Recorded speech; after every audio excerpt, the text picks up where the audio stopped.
Modusnya Habib ini awal mulanya adalah menyampaikan kepada para santri atau muridnya bahwasanya untuk mempertebal keimanannya kepada Sang Pencipta antara seperti itu. TV Al-Waha. Hot Inspiration.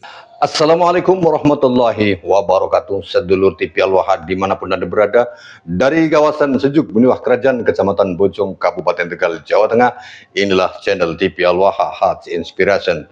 Masih tetap kembali bersama saya Bahril Ulum dalam segmen acara Sorotan Bahril, menyorot dengan hati, membahas dengan teliti.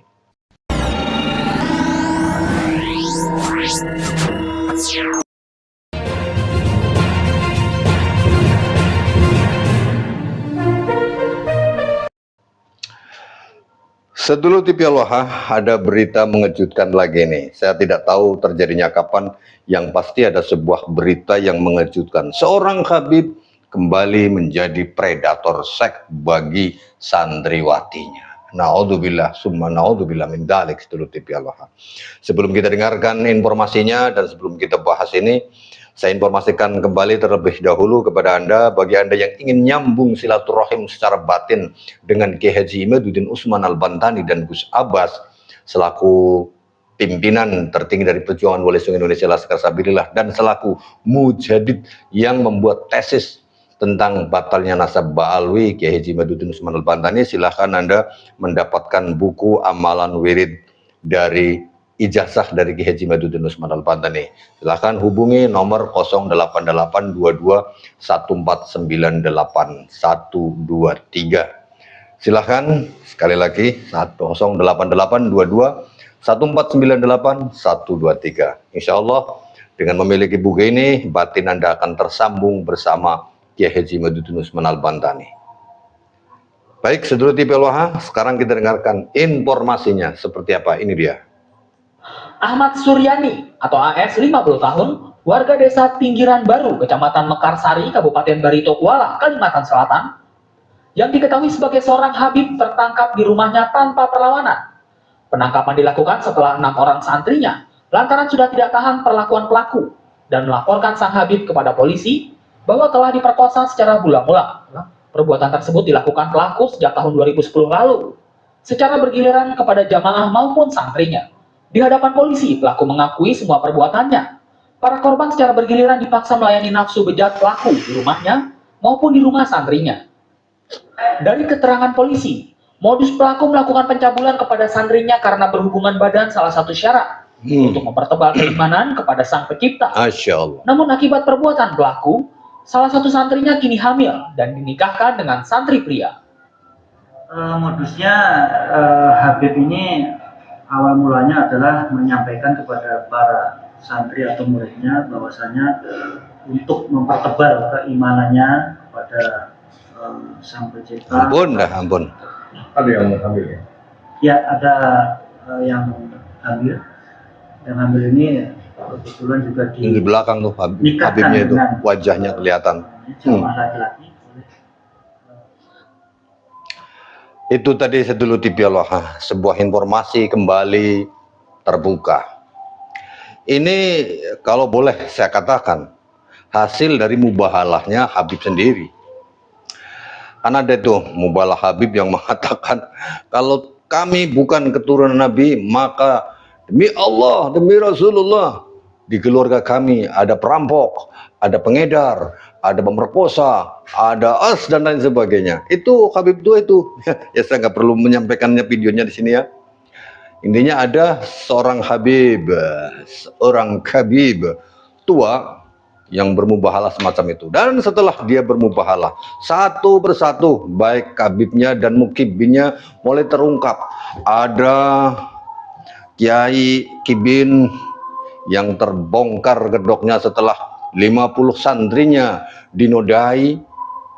Ada yang melarikan diri kemarin di Pati. Waduh, itu macam-macam banyak saudara.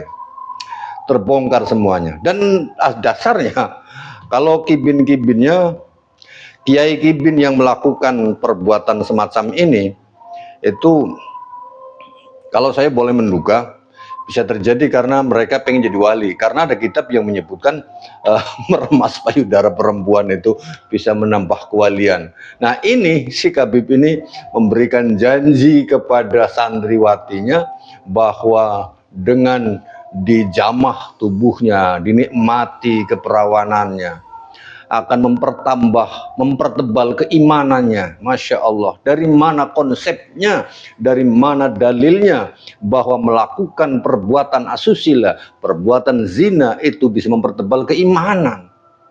Ini perlu dipahami oleh panjenengan semuanya sebagai bangsa Nusantara, sebagai umat Islam. Sementara yang namanya perbuatan zina saja itu dilarang, bukan hanya dilarang untuk dilakukan, dideketi aja nggak boleh. Ini malah dilakukan dengan alasan mempertebal keimanan. Ajaran dari mana ini? Kalau melakukan perbuatan semacam itu untuk mempertebal keimanan. Dan apalagi dilakukannya dengan cara paksa, diruda paksa. Ini kan sudah keterlaluan, saudara. Nah, bagi panjenengan semuanya yang masih mukibin, cobalah berpikir, gunakan akal sehatmu. Kalau bahasa saya, sekali-kali dah jadi manusia. Sekali-kali saja jadi manusia biar bisa berpikir bahwa perbuatan semacam itu yang dilakukan oleh si Habib ini, itu adalah perbuatan hewan. Makanya saya bilang, sekali-kali jadi manusia, panjenengan semuanya yang masih jadi mukhibin sampai hari ini, yang masih meyakini bahwa mereka itu keturunan Nabi. Ini kan mereka mengaku sebagai keturunan Nabi Muhammad SAW, tapi perbuatannya semacam ini mencoreng nama baik, mencoreng kesucian dzurriyyah Rasulullah SAW, mencoreng agama Islam. Sehingga pantas saja banyak orang non-muslim yang mengatakan Islam is teroris, Islam is worse. Karena apa? Ya karena orang Islamnya sendiri. Kalau Islamnya rahmatan lil alamin, betul sekali.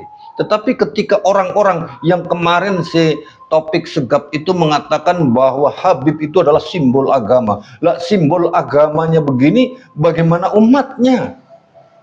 Masya Allah. Sedulu tipi al-waha. Sekali lagi, jadilah manusia yang bisa berpikir menggunakan otak waras. Bukan hanya menggunakan nafsu birahi dan nafsu setoniah belaka. Sedulur tipi al-waha, mudah-mudahan kejadian ini menjadikan kita semuanya terbuka, menjadikan para muhibbin, Anda semuanya yang masih kekeh dengan mempertahankan keyakinannya bahwa Habib-Habib itu sebagai keturunan Nabi Muhammad bisa berubah dengan kejadian ini. Karena kejadian semacam ini bukan sekali dua kali, sudah banyak berulang kali terbongkar. Siapa yang membongkar? Tidak lain Allah Subhanahu wa Ta'ala. Allah Subhanahu wa Ta'ala. Karena apa? Jelas di dalam Al-Quran, wa qul ja'al haqqu wa zaqal batil innal batila kana zahuqa. Telah datang suatu yang hak dan pasti hancur suatu yang batil, dan pasti kebatilan itu akan hancur. Ya, Suradira Jayaningrat lebur daneng pangastuti. Itu pepatah Jawa. Suradira Jayaningrat, meskipun kejahatan itu telah ratusan tahun menguasai jiwa-jiwa bangsa Indonesia, maka pada saatnya nanti akan lebur daneng pangastuti, akan hancur oleh suatu kebenaran. Dan kebenaran akan berjalan dengan sendirinya. Memang pelan, tetapi jangan salah, dari pelan itulah semuanya bisa menghancurkan kebatilan. Saya Bahril Ulum, Assalamualaikum warahmatullahi wabarakatuh.